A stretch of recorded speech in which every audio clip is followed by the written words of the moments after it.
ഇനി ഇതിലെ ഏറ്റവും പ്രധാനപ്പെട്ട ഒരു ഏരിയയിലേക്കാണ് പോകുന്നത്. രാഹുൽ ഒരു വെല്ലുവിളി നടത്തുന്നുണ്ട്. അതായത് രാഹുൽ ആദ്യം മുതലേ പറയുന്നുണ്ട് പലതരത്തിലുള്ള ജിഹാദ് ഉണ്ട്, പിന്നെ ജിഹാദുൽ അക്ബർ ഉണ്ട്, പിന്നെ ജിഹാദുൽ കൽബ് ഉണ്ട്, അങ്ങനെ പലതരത്തിലുള്ള ജിഹാദുകൾ ഉണ്ട് എന്നുള്ള ഒരു പിന്നെ കാര്യം രാഹുൽ ആദ്യം പറയുന്നുണ്ട്. ആദ്യം മുതൽ രാഹുൽ ചോദിക്കുന്നുണ്ട്, ജിഹാദുൽ അക്ബർ തെറ്റാണെന്ന് നിങ്ങൾ പറയോ, ജിഹാദുൽ കൽബ് തെറ്റാണെന്ന് നിങ്ങൾ പറയോ എന്നിങ്ങനെ ആവർത്തിച്ച് ചോദിക്കുന്നുണ്ട്. ആരിഫ് പിന്നെ സംവാദത്തിന് വന്നത് മറുപടി പറയാനൊന്നും അല്ലാത്തതുകൊണ്ടും ഇവർക്ക് വേറെ കുറെ കാര്യങ്ങൾ ഇങ്ങനെ വാട്സപ്പിൽ വീഡിയോ ഒക്കെ കാണിക്കാനുള്ളതായതുകൊണ്ട് ഇവർ അതിനൊന്നും മറുപടി പറഞ്ഞിട്ടില്ല. അവസാനം രാഹുൽ ചെയ്തൊരു കാര്യം എന്താ വെച്ചാൽ, എന്നാ പിന്നെ ഞാൻ എന്റെ കുറച്ച് സമയം നിങ്ങൾക്ക് തരാം, എന്റെ സമയം കുറച്ച് നിങ്ങൾക്ക് തരാം, എന്നാലെങ്കിലും ഒന്ന് മറുപടി പറയുമെന്ന് പറഞ്ഞിട്ട് എന്ത് ചെയ്യുന്നുണ്ട്, ജിഹാദുൽ അക്ബറിനെ കുറിച്ച് ചോദിക്കുന്നുണ്ട്. അത് ആ ഭാഗവും പിന്നെ അതിന് മറുപടി പറയുന്നുണ്ടോ എന്നുള്ളത് അതിനുശേഷം, അതായത് രാഹുലിന്റെ സമയം എടുത്തിട്ട് ആരിഫിന് കൊടുത്തു, എന്നിട്ടെങ്കിലും മറുപടി പറയുന്നുണ്ടോ എന്നുള്ളതിലേക്കാണ്. വളരെ രസകരമായിട്ടുള്ള കാര്യമാണ്. തിരിച്ച് ആരിഫും അതേപോലെ ട്രൈ ചെയ്യുന്നുണ്ട്. അതിലേക്ക് നമുക്ക് വരാം. ജിഹാദ് അൽ അക്ബർ അദ്ദേഹം തെറ്റാണെന്ന് അഭിപ്രായം ഉണ്ടോ? അദ്ദേഹം പറയില്ല. ഞാനൊരു ചലഞ്ച് ആയിട്ട് തന്നെ പറയാണ്. അടുത്ത റൗണ്ടിലേക്ക് സ്പെസിഫിക്കലി നമുക്ക് പോവാം. ജിഹാദ് അൽ അക്ബർ എന്ന് പറയുന്ന കാര്യം അത് തെറ്റാണ് എന്ന് അദ്ദേഹത്തിന് അഭിപ്രായമുണ്ടോ? ഉണ്ടെങ്കിൽ ഉണ്ടെന്ന് പറഞ്ഞാൽ ഞാൻ എന്റെ വാദം പിൻവലിക്കാൻ തയ്യാറാണ്. എനിക്ക് ഏകദേശം ഇനിയൊരു കൃത്യമായിട്ട് ചോദ്യം വളരെ ക്ലിയർ ആണ്. എന്നിട്ട് മാത്രമല്ല രാഹുലിന്റെ സമയം എടുത്തിട്ട് ആരിഫിന് കൊടുക്കുകയാണ്. ബാക്കിയുള്ള സമയം എടുത്തിട്ട് ആരിഫിന് കൊടുക്കണം. ഈ സമയം ആരിഫ് എടുത്തിട്ട് എന്ത് ചെയ്യാം, എന്റെ ചോദ്യത്തിനൊന്നും മറുപടി പറയുന്നതാണ് പറയുന്നത്. 2 മിനിറ്റ് ഉണ്ട്. ആ 2 മിനിറ്റ് ഞാൻ ആരിഫ് ഹുസൈന് കൊടുത്തിരിക്കുന്നു. ജിഹാദ് അൽ അക്ബർ അദ്ദേഹത്തിന് തെറ്റാണെന്ന് അഭിപ്രായമുണ്ടോ? യെസ്. പറഞ്ഞ ഏത് രീതിയിൽ എടുത്താലും ജിഹാദ് തിന്മയാണ്. ജിഹാദ് അൽ അക്ബർ തിന്മയാണെന്ന് അദ്ദേഹത്തിന് അഭിപ്രായമുണ്ടോ? എന്റെ 2 മിനിറ്റ് അദ്ദേഹത്തിന് ഞാൻ കൊടുത്തിരിക്കും. ഓക്കെ. അപ്പോൾ ഇവിടെ ഇപ്പോൾ നമ്മൾ കണ്ടത് 2 തട്ടിപ്പുകളും കൂടിയാണ്. ഒന്ന് വിഴുങ്ങലും, മറുപടി പറയുന്നില്ല, വേറെ എന്തൊക്കെ പറയാന്നല്ല. അതായത് രാഹുലിന്റെ 2 മിനിറ്റ് എടുത്ത് കൊടുത്തു, എന്നിട്ടും അത് തൊടുന്നില്ല. 2 തള്ളലും. എന്തൊക്കെയാണ് തള്ളിയത്? നമ്മൾ കൊണ്ടുവന്ന പഠന റിപ്പോർട്ട് തള്ളി.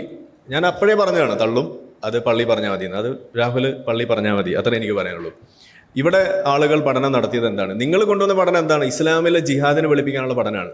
ഇസ്ലാമിലെ ജിഹാദ് ഒരു വിശ്വാസി എടുക്കുന്നത് ഓക്സ്ഫോർഡിന്റെ റിപ്പോർട്ട് നോക്കിയിട്ടല്ല, അല്ലെങ്കിൽ യേലിലെ റിപ്പോർട്ട് നോക്കിയിട്ടല്ല. അതിന് ഇസ്ലാമിന്റെ കിതാബുണ്ട്. അതുകൊണ്ട് അത് തന്നെ മതി അത് തള്ളാൻ. ഇനി നിങ്ങൾ കൊണ്ടുവന്നത് തന്നെ ഖത്തർ ഫണ്ടഡ് ആയിട്ടുള്ള ഇതുപോലെയുള്ള യൂണിവേഴ്സിറ്റീസിൽ നിന്നാണ് കൂടി വന്നതുകൊണ്ട് വളരെ കൃത്യമായ ബേസിസ് ഉണ്ട് അതിന്. അതുകൊണ്ടാണ് നമ്മൾ അതിനെ തള്ളിയത്. ഇനി 2, ഈ ഫോണ്ടപ്പോൾ റിസർച്ച് അത് നിങ്ങൾ തള്ളുമ്പോൾ അതൊരു പ്രശ്നമുണ്ട്. നിങ്ങൾ പറഞ്ഞത് റൈറ്റ് വിങ് ആണെന്ന് പറഞ്ഞു, അത് നിങ്ങൾക്ക് പ്രൂവ് ചെയ്യാൻ കഴിയുമോ? ഇല്ല. പക്ഷെ നിങ്ങളുടെ സമാധാനത്തിന് നിങ്ങളത് പറയുന്നു, നമ്മളത് ആക്സെപ്റ്റ് ചെയ്യുന്നു. ഞാൻ വളരെ വലിയ റൈറ്റ് വിങ് ആണെന്ന്, അതിനെ അപ്പുറത്തേക്ക് വല്ലുണ്ടി അതാണെന്ന് ഞാൻ ഒരു സംശയമില്ല. എന്നാലും ഞാൻ നിങ്ങളോട് പറയാണ്, അവർ കൊണ്ടുവന്ന സാധനത്തെ തെറ്റാണെന്ന് തെളിയിക്കാൻ ഞാൻ നിങ്ങളെ വെല്ലുവിളിക്കുകയാണ്. അത് നിങ്ങൾക്ക് സാധിക്കുമോ? അങ്ങനെയാണെങ്കിൽ ഞാൻ ഇപ്പോൾ ഇവിടെ നിർത്താം, എന്നിട്ട് ബാക്കി നിങ്ങൾ തെളിയിച്ചാൽ മതി. അത്രേ എനിക്ക് പറയാനുള്ളൂ. നിങ്ങൾക്ക് അത് അപ്പൊ രാഹുല് ചോദിച്ച ചോദ്യത്തിന് ഒരു ഉത്തരവില്ല. പിന്നെ ജിഹാദുൽ അക്ബർ പിന്നെ അത് തെറ്റാണെന്നാണോ അല്ലെങ്കിൽ എന്താണത് എന്ന് ചോദിച്ച് അത് 2 മിനിറ്റ് അടക്കം കൊടുത്തിട്ട് അതിനെ കുറിച്ച് പറയാനില്ല. എന്നിട്ട് ആരിഫ് തിരിച്ചൊരു ട്രൈ ചെയ്യാണെന്ത്, പിന്നെ ഫോണ്ടപ്പോൾ എന്ന് പറഞ്ഞിട്ട് ഇയാൾ സ്ഥിരം പറയുന്ന ഒരു കാര്യമാണ്. നമ്മൾ ഓൾറെഡി മറുപടി പറഞ്ഞ സാധനമാണ്. അവിടുത്തെ സംഘികൾ, യൂറോപ്പിലെ സംഘികൾ, റൈറ്റ് വിങ്ങുകാർ ഉണ്ടാക്കിയിട്ടുള്ള ഒരു ഡോക്യുമെന്റ്, അതെടുത്തിട്ടാണ് ഇയാൾ എപ്പോഴും പറയുന്നത് ജിഹാദ് തെറ്റാണ് എന്റെ പഠനമുണ്ട്. അത് അവിടുത്തെ സംഘികൾ ഉണ്ടാക്കിയതാണ്.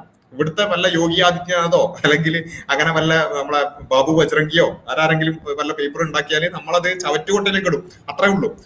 അതിനെ ഇയാള് കമ്പയർ ചെയ്യുന്നത് വെച്ചാൽ യേൽ യൂണിവേഴ്സിറ്റിയിലെയും ഹാർവേഡ് യൂണിവേഴ്സിറ്റിയിലെയും പഠനത്തിനോടാണ്. അത് കമ്പയർ ചെയ്തിട്ട് അപ്പൊ നിങ്ങൾ ഇത് തള്ളിയെങ്കിൽ എനിക്ക് ഇതും തള്ളാം എന്നുള്ളതാണ് പറയുന്നത്. അതിനും രാഹുൽ കൃത്യമായിട്ട് എന്ത് ചെയ്യുന്നുണ്ട്, ഈ പറഞ്ഞ ആരിഫ് അഡ്രസ് ചെയ്യുന്ന പോയിന്റുകൾ കൃത്യമായിട്ട് മറുപടി പറയുന്നുണ്ട്. നിങ്ങൾ അത് പറയാൻ നിങ്ങൾക്ക് ധൈര്യം ഉണ്ടോ എന്നൊക്കെ ചോദിച്ചിട്ടാണ് ആരിഫ് നിർത്തുന്നത്. രാഹുൽ അത് അഡ്രസ് ചെയ്യുന്നു. ബഹുഭൂരിപക്ഷം ആൾക്കാർ ചെയ്യുന്നു എന്ന് പറയുന്ന കാര്യം വീണ്ടും വീണ്ടും തെളിയുന്നതിന്റെ ബേസ് എന്ന് പറഞ്ഞാൽ ഡീമോണൈസേഷൻ ആണ്, ബ്ലാക്കനിങ് ആണ്, കറപ്പടിക്കുകയാണ്. ഫൊണ്ടാപ്പോൾ വലിയൊരു കാര്യമായിട്ട് പറയാണ്. ഫൊണ്ടാപ്പോൾ എവിടെ കിടക്കുന്നു? വെറും ഒരു തിങ്ക് ടാങ്ക് ആണ്. യൂണിവേഴ്സിറ്റീസ് എവിടെ കിടക്കുന്നു? അപ്പൊ ഈ യൂണിവേഴ്സിന്റെ സ്റ്റഡീസിനെ കൗണ്ടർ ചെയ്യാൻ പറ്റുന്നില്ല. വർഷങ്ങളോളം എടുത്ത റിസർച്ചാണ്. പെട്ടെന്ന് അതായത് പിയർ റിവ്യൂഡ് സ്റ്റഡി എന്നൊക്കെ പറഞ്ഞാലേ വർഷങ്ങൾ എടുത്ത് ചെയ്ത് മെനക്കെട്ട് ബ്ലൈൻഡ് പിയർ റിവ്യൂ ഉണ്ട്, അവരുടെ മോണോഗ്രാഫ് ചെക്ക് ചെയ്യും, വർഷങ്ങൾ എടുത്ത് ഡേറ്റാ ബേസ്ഡ് ആയിട്ടാണ് വരുന്നത്. അതായത് ഈ ഖുറാനിൽ എവിടെയൊക്കെ ജിഹാദ് യൂസ് ചെയ്തിട്ടുണ്ട്, അതിന്റെ കോണ്ടെക്സ്റ്റ് എന്താണ്, ചരിത്രം എന്താണ്, ഇതൊക്കെ നിഷ്പക്ഷരായ തേർഡ് പാർട്ടീസ് പഠിച്ച്, മുസ്ലിങ്ങളോ എക്സ് മുസ്ലിങ്ങളോ അല്ല. മുസ്ലിങ്ങൾ എന്ന് പറഞ്ഞാൽ മുസ്ലിം മതത്തോട് താല്പര്യം ഉണ്ടാവും, എക്സ് മുസ്ലിംസ് എന്ന് പറഞ്ഞാൽ വിരോധം ഉണ്ടാകും. ഇൻട്രസ്റ്റഡ് പാർട്ടീസ് അല്ലാതെ, ബയസ് ഇല്ലാതെ, ഫോറോ എഗൻസ്റ്റോ നിൽക്കാത്ത പണ്ഡിത ശ്രേഷ്ഠർ ബുദ്ധിമുട്ടി ഇരുന്ന് പഠിച്ച് മെനക്കെട്ടുണ്ടാക്കിയ റിപ്പോർട്ടുകളൊന്നും പറ്റൂല. ഫൊണ്ടാപോളിന്റെ റിപ്പോർട്ട് മാത്രമേ പറ്റൂ എന്ന് പറയുന്നതിന്റെ പ്രശ്നം, മനഃപൂർവ്വം ഇസ്ലാമിനെ കരിവാരി തേച്ചുകൊണ്ട് റൈറ്റ് വിങ്ങിന്, പ്രത്യേകിച്ച് നമ്മുടെ നാട്ടിലാണെങ്കിൽ ഒരു ഹിന്ദു കൺസോൾട്ടേഷൻ ഉണ്ടാക്കാനാണ്. ഹിന്ദുക്കളെ അങ്ങനെ അല്ല കൺസോൾട്ടേറ്റ് ചെയ്യേണ്ടത്. ഇത് അത് കൃത്യമായിട്ട് പറഞ്ഞു. പിന്നെ നേരത്തെ പിന്നെ രാഹുൽ എന്ത് ചെയ്തു, അങ്ങോട്ടൊരു വെല്ലുവിളി കൊടുത്തിട്ട് ജിഹാദുൽ അക്ബർ എന്താണെന്നുള്ളത് പറയുക എന്ന് പറഞ്ഞു. നമ്മൾ എല്ലാവരും കണ്ടു. ഓൾറെഡി ആരിഫ് അതിനെക്കുറിച്ച് ഒന്നും വേണ്ടിയില്ല, വേറെ കാര്യങ്ങളാണ് പറഞ്ഞത്. ആരിഫ് എന്ത് ചെയ്തു, തിരിച്ചും അതേപോലെ ഒന്ന് ട്രൈ ചെയ്യുന്നുണ്ട്. ഭയങ്കര രസകരമായിട്ടുള്ള ഒരു കാര്യമാണ്. ആരിഫ് വിചാരിച്ചെന്താ വെച്ചാൽ ഇതേപോലെ ചോദിച്ചാൽ പെട്ടെന്ന് മറുപടി പറയാൻ പറ്റില്ല. കാരണം ഒന്നാമത് രാഹുൽ ഒരു മുസ്ലിം അല്ലാത്തതുകൊണ്ട് തന്നെ പെട്ടെന്ന് ചിലപ്പോൾ ഇസ്ലാമികമായ ടെർമിനോളജി അത് ഡിഫൈൻ ചെയ്യാൻ പറയാം, അതില് ഹദീസിലുണ്ടോ ഖുർആനിലുണ്ടോ എന്നൊക്കെ ചോദിച്ചാൽ ചിലപ്പോൾ മറുപടി പറയാൻ പറ്റൂല എന്നുള്ള ഒരു എന്താ പറയാ ഒരു പ്രതീക്ഷ കൊണ്ടായിരിക്കാം ആരിഫും ഇതേ ട്രിക്ക് തിരിച്ചു ചെയ്യാൻ. പിന്നെ നിങ്ങൾ പറയും ഞാൻ വെല്ലുവിളിക്കുകയാണെന്ന്. രാഹുൽ നേരത്തെ വെല്ലുവിളിച്ചപ്പോ ഒന്നും മിണ്ടാത്ത ആള് തിരിച്ച് വെല്ലുവിളിക്കുന്നുണ്ട്. അതിനുള്ള അപ്പൊ തന്നെ വയറ് നിറച്ച് കിട്ടുന്ന ഒരു വളരെ രസകരമായ രംഗത്തിലേക്കാണ് പോകുന്നത്. ഏതായാലും ഇതുപോലുള്ള കാര്യങ്ങളാണ് ഇവിടെ നടക്കുന്നത്. പിന്നെ ഒരു കാര്യം കൂടി പറയാനുള്ളത്, ഇതുപോലുള്ള ഓരോ വിഷയങ്ങളും മുൻനിർത്തിയിട്ടാണ് പറഞ്ഞപ്പോൾ ഇദ്ദേഹം ചോദിച്ചു ജിഹാദുൽ അക്ബർ അതിനെ ഒന്ന് വിശദീകരിക്കുമോ, അതിനെ തള്ളുമോന്ന് ചോദിച്ചത്. ഞാൻ രാഹുലിനെ വെല്ലുവിളിക്കണം, എന്താണ് ജിഹാദ് അക്ബർ എന്ന് ആദ്യം ഡിഫൈൻ ചെയ്ത് എന്താണ് സംഗതി എന്നൊന്ന് പറഞ്ഞതാ, എന്നിട്ട് നമുക്ക് അതിനെക്കുറിച്ച് ബാക്കി പറയാം. ഞാൻ വെല്ലുവിളിക്കുകയാണ്, അത് പറഞ്ഞ രാഹുൽ അത് വിഴുങ്ങേണ്ടി വരും എന്നുള്ളതാണ് എനിക്ക് പറയുന്നത്. കാരണം ജിഹാദ് അക്ബർ എന്ന് ഭയങ്കര കാര്യമായ എന്തോ ഒരു വലിയ സംഭവം മാതിരിയാണ്. ജിഹാദുൽ അക്ബർ വിശദീകരിച്ചാൽ ഇതാ വിഴുങ്ങേണ്ടി വരും, അത് ഖുർആൻ അനുസരിച്ച് പറയുന്നൊക്കെ പറഞ്ഞു. ഭയങ്കര ഒരു രാഹുൽ അങ്ങോട്ട് പറഞ്ഞ സാധനം പറയാൻ പറ്റില്ല എന്നുള്ളതിന്റെ ഒരു ജാള്യത മാറ്റാൻ വേണ്ടി ആയിരിക്കാം ഭയങ്കര സംഭവമായിട്ട് വെല്ലുവിളിക്കാണ്. അപ്പൊ തന്നെ കിട്ടുന്നുണ്ട്. പറഞ്ഞു കഴിഞ്ഞാൽ എന്താണെന്ന് പറഞ്ഞാൽ രാഹുൽ കുടുങ്ങും. രാഹുൽ ധൈര്യമുണ്ടെങ്കിൽ അത് പറയൂ, എന്നിട്ട് നമുക്ക് അതിനെക്കുറിച്ച് ബാക്കി പറയാന്നുള്ളതാണ് എനിക്ക് പറയാനുള്ളത്. Thank you. ഒരുപാട് ഡ്രാമയൊന്നും വേണ്ട, ഇപ്പം തന്നെ പറയാം. ജിഹാദ് അൽ അക്ബർ അൽ ബൈഹക്കി പ്രവാചകൻ മുഹമ്മദ് നബി സല്ലല്ലാഹു അലൈഹി വസല്ലം പറയുന്നു, ഒരു യുദ്ധം കഴിഞ്ഞ് തിരിച്ചു വരുമ്പോൾ we have return from lesser jihad to greater jihad regarding self. ഇതിലെന്താ എത്ര പറയാനുള്ളത്? പുള്ളിക്ക് മറുപടി ഒന്നും ഇല്ലാത്തതുകൊണ്ട് ഈ മറുപടി പറഞ്ഞാൽ അന്താരാഷ്ട്ര പ്രശ്നം ഉണ്ടാവും എന്ന് പറയുന്നത് ഭയങ്കര സംഭവമായിട്ട് കൊണ്ടുവന്നാണ്. മൂപ്പരുടെ രാഹുലിന്റെ കയ്യിൽ പ്രിപ്പയർഡ് ആയിട്ട് ആ ഹദീസ് അടക്കം അപ്പൊ തന്നെ കൊടുത്തു.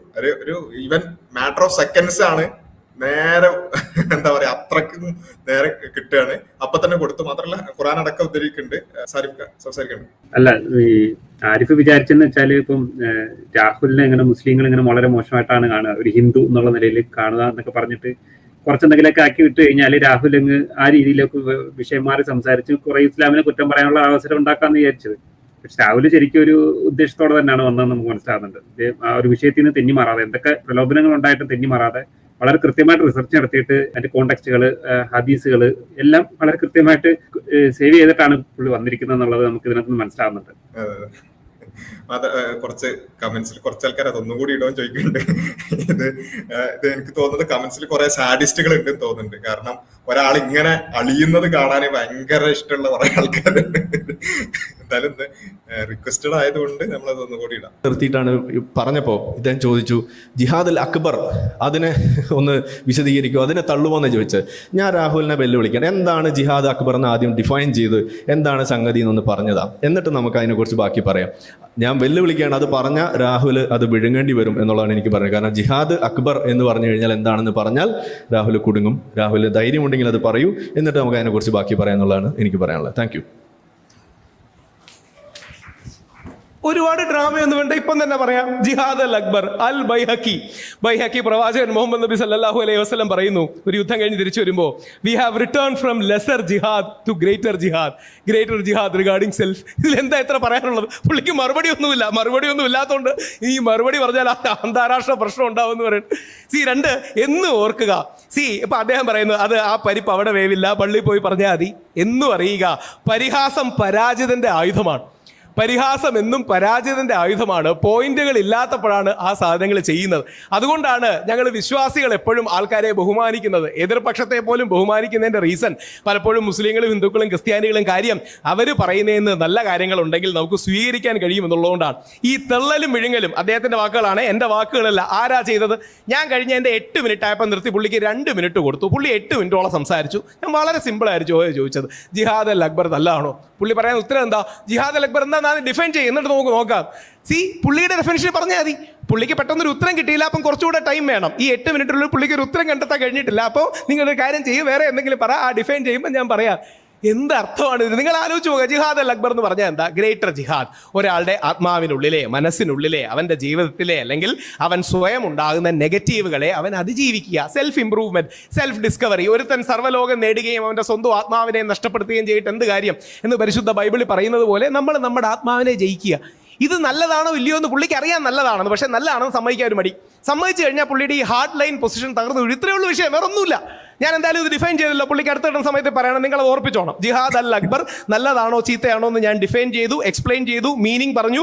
അത് അൽ ബൈഹക്കി പറഞ്ഞതാണെന്ന് പറഞ്ഞു. ഇനി അത് വേറെ അതിന്റെ കൃത്യം കൊട്ടേഷൻസ് പറയുന്നത്, എൻ്റെ കൃത്യം കൊട്ടേഷൻസ് ഞാൻ എടുത്തു വെച്ചിട്ടുണ്ട്. അൽ ഫുർഖാൻ 2552 ജിഹാദ് കബീര സമാനമായ സാധനമാണ്. ഇതെല്ലാം ഞാൻ എടുത്ത്. പിന്നെ ഫലാ തുത്തിൽ കാഫിറാന വാ ജാഹിദും ബിഹി ജിഹാദൻ കബീര. ഇനി ഇതേപോലെ എത്ര കാര്യങ്ങൾ വേണമെങ്കിൽ പറയാം. അപ്പൊ ജിഹാദ് അൽ അക്ബർ നല്ലതാണോ ഇല്ലയോ എന്ന ഉത്തരം നിങ്ങൾ അദ്ദേഹത്തോട് ചോദിച്ചിട്ടേ വിടാവൂ. അത് നിങ്ങൾ മറക്കാതിരുന്നാൽ മതി. അപ്പോ ശരിക്കും പറഞ്ഞാല് വല്ലാത്തൊരു സ്പീക്ക് അല്ലെങ്കിൽ പ്ലിങ് 4.0 ആണ് കണ്ടിട്ടുള്ളത്. നമ്മൾ പറഞ്ഞാണ് ഈ ആരിഫിനോട് നമ്മൾ മുമ്പേ ഇത് ആരിഫിനോട് കുറച്ചൊരു സ്നേഹം ഉള്ളതുകൊണ്ടും കൂടിയാണ്. കാരണം ഒരാൾ ഇങ്ങനെ എന്താ പറയാ പ്ലിങ്ങിയതിന്റെ മേൽ പ്ലിങ്ങുന്നത് കാണുമ്പോൾ ഒരു പ്രയാസം കൊണ്ടാണ് പറഞ്ഞത്. വെറുതെ വേണ്ടാത്ത പണിക്ക് പോകേണ്ട ആരിഫെ എന്നുള്ളത് പലവട്ടം പറഞ്ഞതാണ്. പക്ഷെ കേൾക്കാത്തതുകൊണ്ടാണ്. ഇതിപ്പോ നമ്മൾ എന്ത് ചെയ്യാൻ, ഇത് കാണുമ്പോൾ ചിരിക്കല്ലാതെ വേറെ രക്ഷയില്ല. വലിയ കാര്യമായി. കാരണം രാഹുൽ ഇട്ട് അതേ കാര്യം തിരിച്ചിടാൻ നോക്കിയതാണ്. രാഹുൽ എന്ന് പറഞ്ഞു ജിഹാദ് അൽ അക്ബർ അത് ശരിയോ തെറ്റോ എന്ന് പറയാ, എന്റെ 2 മിനിറ്റ് തന്നിരിക്കുന്നു എന്ന് പറഞ്ഞു. ഒരു അക്ഷരം വേണ്ടിയില്ല, തിരിച്ച് അതേപോലെ ഇടാൻ നോക്കിയതാണ്. എന്നാൽ ജിഹാദ് അൽ അക്ബർ എന്താണെന്ന് പറയും. നേരെ അപ്പൊ തന്നെ ഒരു വിത്തിൻ മാറ്റർ ഓഫ് സെക്കൻഡ്സ് പിന്നെ ബൈഹക്കി ഉദ്ധരിച്ചുകൊണ്ട്, മാത്രമല്ല അതിനുശേഷം പിന്നെ ഖുർആൻ അടക്കം വജാഹിദുഹും ബിഹി ജിഹാദൻ കബീറ അടക്കമുള്ള ആയത്തുകളടക്കം ഈവൻ അതിന്റെ അറബി പാരായണം ചെയ്യാൻ ശ്രമിച്ചുകൊണ്ട് തന്നെ അപ്പൊ തന്നെ കിട്ടുകയാണ്. അപ്പൊ എനിക്ക് തോന്നുന്നത് പിന്നെ രാഹുലിനെ ആരിഫിനെ മാറിപ്പോയതും കൂടിയാണ്. കാരണം കുറച്ചൊക്കെ ആരിഫ് വിചാരിച്ചത് ആരിഫിന്റെ മാതിരിയാണ് സംവാദത്തിന് പോകാന്നുള്ളതാണ്. കുറച്ച് വാട്സപ്പിലെ കുറച്ച് ക്ലിപ്പും കൊണ്ട് പോയാൽ എന്തെങ്കിലുമൊക്കെ പറഞ്ഞാൽ അത് സംവാദമായി എന്ന് വിചാരിച്ചതാണ്. പക്ഷെ രാഹുൽ കുറച്ചൊക്കെ പ്രിപ്പയർ ചെയ്തിട്ടാണ് വന്നത് എന്നുള്ളത് ഈ ഒരു കാര്യത്തിന്